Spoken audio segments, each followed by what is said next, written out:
고등부 고수관입니다. 시편 111편입니다. 할렐루야, 내가 정직한 자들의 모임과 회중 가운데에서 전심으로 여호와께 감사하리로다. 여호와께서 행하시는 일들이 크시오니 이를 즐거워하는 자들이 다 기리는도다. 그의 행하시는 일이 존귀하고 엄위하며 그의 의가 영원히 서 있도다. 그의 기적을 사람이 기억하게 하셨으니 여호와는 은혜로우시고 자비로우시도다. 여호와께서 자기를 경외하는 자들에게 양식을 주시며 그의 언약을 영원히 기억하시리로다. 그가 그들에게 뭇 나라의 기업을 주사 그가 행하시는 일의 능력을 그들에게 알리셨도다. 그의 손이 하는 일은 진실과 정의이며 그의 법도는 다 확실하니 영원 무궁토록 정하신 바요 진실과 정의로 행하신 바로다. 여호와께서 그의 백성을 속량하시며 그의 언약을 영원히 세우셨으니 그의 이름이 거룩하고 지존하시도다. 여호와를 경외함이 지혜의 근본이라 그의 계명을 지키는 자는 다 훌륭한 지각을 가진 자이니 여호와를 찬양함이 영원히 계속되리로다. 아멘. 하늘에 계신 우리 아버지여, 이름이 거룩히 여김을 받으시오며 나라가 임하옵시며 뜻이 하늘에서 이룬 것 같이 땅에서도 이루어지이다. 오늘날 우리에게 일용할 양식을 주옵시고 우리가 우리에게 죄 지은 자를 사하여 준 것 같이 우리 죄를 사하여 주옵시고 우리를 시험에 들게 하지 마옵시고 다만 악에서 구하옵소서. 대개 나라와 권세와 영광이 아버지께 영원히 싸움나이다. 아멘.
사랑하는 성도 여러분, 오늘도 하나님의 은혜와 평강이 여러분과 함께하기를 축복합니다. 오늘 마태복음 21장 우리가 뒷부분을 살펴보면 예수님께서 종교 지도자들을 책망하는 세 가지 비유가 있는 것을 봅니다. 28절에서 32절은 두 아들 비유입니다. 큰아들에게 포도원에 가서 일하라 했더니 예 해놓고는 가지 않습니다. 둘째 아들에게 부탁했더니 아니요 하더니 다시 뉘우치고 가서 일했습니다. 그리고 33절에서 41절은 포도원 비유입니다. 그리고 42절에서 46절은 건축자들이 버린 돌, 그러나 성전의 모퉁이 돌이 되는 예수 그리스도의 모습을 보여주죠. 오늘 본문 제가 33절에서 39절까지 제가 봉독하겠습니다. 다른 한 비유를 들으라. 한 집주인이 포도원을 만들어 산 울타리로 두르고 거기에 즙자는 틀을 만들고 망대를 짓고 농부들에게 세를 주고 타국에 갔더니 열매 거둘 때가 가까우매 그 열매를 받으려고 자기 종들을 농부들에게 보내니 농부들이 종들을 잡아 하나는 심히 때리고 하나는 죽이고 하나는 돌로 쳤거늘 다시 다른 종들을 처음보다 많이 보내니 그들에게도 그렇게 하였는지라. 후에 자기 아들을 보내며 이르되 그들이 내 아들은 존대하리라 하였더니 농부들이 그 아들을 보고 서로 말하되 이는 상속자니 자 죽이고 그의 유산을 차지하자 하고 이에 잡아 포도원 밖에 내쫓아 죽였느니라. 자, 이 두 번째 비유, 포도원 농부들의 악행에 대한 비유입니다. 우리는 무엇보다 주인이 어떤 분인가를 좀 봐야 됩니다. 이 포도원을 한 집주인이 포도원을 만들었다 그렇게 표현합니다. 그냥 샀다가 아니라 만들었다. 이 포도원은 특별히 이사야 5장에 보면 이스라엘을 상징합니다. 이렇게 말합니다. 나의 사랑하는 자에게 포도원이 있으며 심히 기름진 사내로다. 땅을 파서 돌을 제하고 극상품 포도나무를 심었었도다. 그 중에 망대를 세우고 그 안에 술틀을 팠었도다. 좋은 포도 맺기를 바랬더니 들포도를 맺혔도다.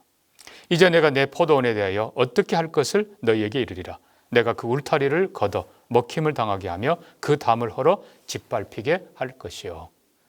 이스라엘 성도들의 이스라엘 백성들의 그 모습을 그대로 보여주는 것입니다. 자, 이 포도원은 주인이 극진히 사랑한 포도원이라고 표현합니다. 하나님께서는 애굽에서 이스라엘을 이끌어내셔서 그리고 그들에게 특별한 은혜, 말씀, 언약, 축복을 주시고 그리고 약속의 땅, 젖과 꿀이 흐르는 그 아름다운 땅에 그들을 심으셨습니다. 하나님께서는 정성을 다한 포도원 주인처럼 땅을 파고 돌을 제하고 그리고 포도를 심고 그리고 망대를 만들고 술틀을 만들고 울타리를 두르고 최선을 다해서 포도원을 만듭니다. 그리고 말씀 그대로 최고의 극상품 포도나무로 심고 주인은 정성을 다한 만큼 최고의 열매를 기대했습니다. 이 최고의 열매라는 말은 말 그대로 여기 뒤에도 보면요, 주인이 어떤 그 돈을 받기 위해서 보낸 게 아니라 열매를 원했던 것이죠. 최고의 열매를 원했지만 안타깝게도 들포도를 맺었다. 여기 들포도는 단 게 아니고 쓰디쓰고 소용없는 짐승이나 먹는 그런 포도를 상징하는 것입니다. 자, 상상할 수 없는 최악의 결과를 맺었습니다. 양면입니다. 하나는 극상품 포도나무를 심었지만 들포도를 맺는 이스라엘 백성들이 하나님의 은혜, 사랑, 언약, 축복 최고로 받았지만 하나님을 배반하고 쓰디쓴 배반과 죄악의 열매를 맺었습니다. 또 한편으로는 포도원 농부들, 이 농부들이 주인을 배신했습니다. 그리고 배신한 정도가 아니라 그 포도원을 자기들 것으로 삼기 위해서 보낸 종들과 심지어 아들까지 죽입니다. 자, 우리는 이 포도원 농부들을 좀 또 생각해 봐야 됩니다. 포도원을 아낌없이 투자하고 정성을 다해 만들고 그리고 최고의 극상품 포도나무를 심고 최고의 열매를 기대한 주인의 기대를 농부들은 알고 있습니다. 정성, 그리고 투자, 수고, 기대 다 알고 있습니다. 그리고 보통 이 포도나무를 심고 나면 최소한 4년, 5년 동안 주인은 기다려줍니다. 그때까지 농부들에게 물론 다 필요한 걸 배려를 했지요. 그 주인에게 고마워해야 될 이 사람 농부들입니다. 이 농부들은 보면 또 새로 맡겼다 그랬습니다. 이 농부들은 주인의 종들이 아니에요. 그냥 전혀 다른 사람이지만 이 포도원을 가장 잘 관리하고 성실하게 일해서 최고의 포도 열매를 맺을 거로 기대하고 그 농부들에게 새로 줬다고 그랬습니다. 여러분, 새를 줬다라고 하는 말은 물론 믿어준다는 것도 있지만은 능력도 인격도 믿어주고, 또 더 중요한 것은 포도원을 잘 가꾸어서 열매를 많이 맺으면 주인에게 약속한 것만 바치고 나머지는 자기들께 되는 거예요. 이제 문제는 이게 문제죠. 전부 다 주인 거라고 하는 종들이면 차라리 이렇게 안 했을 텐데, 일부만 주인에게 바치고 나머지는 자기들 것이라고 하니까 포도원 전체에 대해서 욕심을 부린 것입니다. 자, 소출 기간이 되었습니다. 주인은 돈이 아니라 그 열매를 원했습니다. 그리고 종들을 보냈습니다. 그러나 안타깝게도 이 사람들은 욕심을 부리고 농부들은 그 종들을 때리고 죽이고 그리고 내쫓았습니다. 주인은 그들을 위해서 또 한 번 기회를 줍니다. 다른 종들을 더 많이 보냈다라고 했습니다. 그렇지만 그들은 여전히 악행을 했습니다. 마지막으로 주인은 아들을 보내면서 이제 내 아들만큼은 인정하고 존중해 주리라 기대했지만 그들은 더 큰 욕심을 부립니다. 아들이 바로 상속자이니 이 아들을 죽이고 우리가 유산을 빼앗자. 결국 그 아들을 죽이고 내쫓습니다. 자, 예수님은 그들에게 묻습니다. 여기 그들은 뒤에 나오는 바리새인들, 대제사장들입니다. 그들이 대답합니다.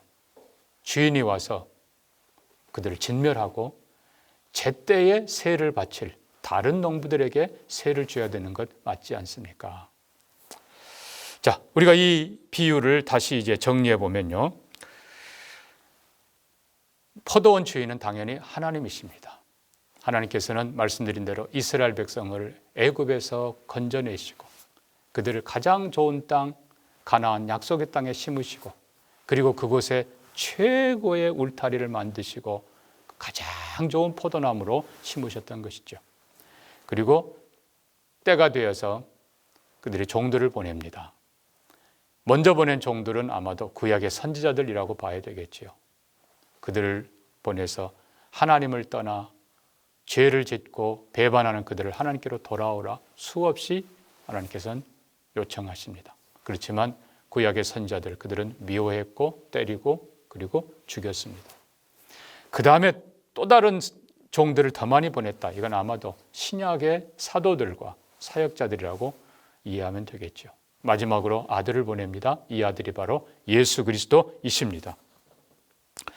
결국 주인은 최선을 다했지만 안타깝게도 이스라엘 백성들은 하나님을 끝없이 반역했고 그리고 죄의 열매를 맺었고 하나님에게 악을 행했습니다.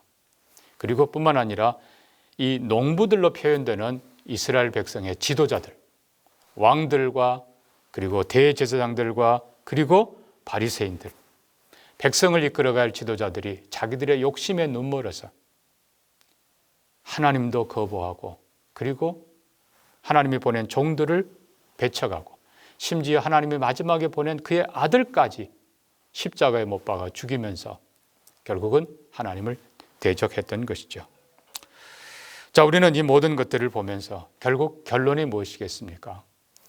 자기의 욕심을 위해서 기득권을 지키기 위해서 하나님도 거부하고 하나님의 성전을 차지하고 자기들 것인 양 성전에서 나오는 모든 것들을 자기들 것으로 삼고 백성들에게서 고혈을 짜내면서 그러니까 소위 하나님께 드리는 정결한 제물, 그래서 제물을 합격해가지고 도장 찍어주고 시중가보다 5배, 6배 폭리를 취하면서 예수님 표현대로 하나님의 기도하는 집, 예배하는 집, 거룩한 집을 강도의 소굴로 만들고 자기의 기득권을 위해서 하나님도 거부하고 백성도 짓밟고 그리고 심지어 예수님까지 성전의 주인이신 예수님까지 거절하고 십자가에 못 박아 죽였던 종교 지도자들 그리고 그것에 합세했던 이스라엘 백성들, 우리에게는 가이사 외에는 왕이 없습니다.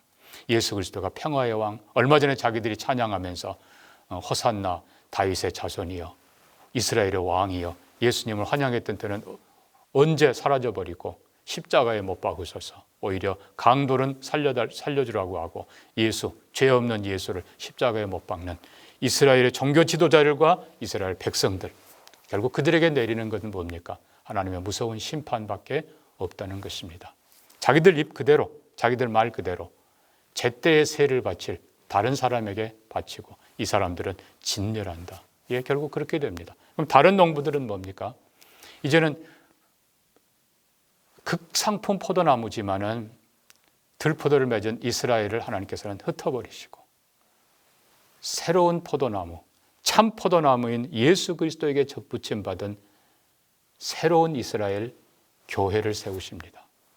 교회가 새 이스라엘이고 하나님께서 기대하시는 새로운 열매인 것이죠.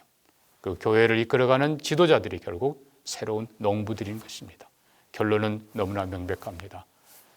예수 안에, 참 포도나무인 예수 안에 있는 우리가 이제는 이스라엘이고 이제는 하나님이 맡기신 농부들입니다. 선한 열매 많이 맺으면서 하나님 사랑하며 이웃 사랑하며 그리고 섬기며 드리며 열매 가득한 성도들이 되기를 바라고 또 그것을 욕심 부리지 않고 하나님께 드리고 이웃에게 나누는 좋은 농부들, 지도자들이 되어야 되는 것이죠.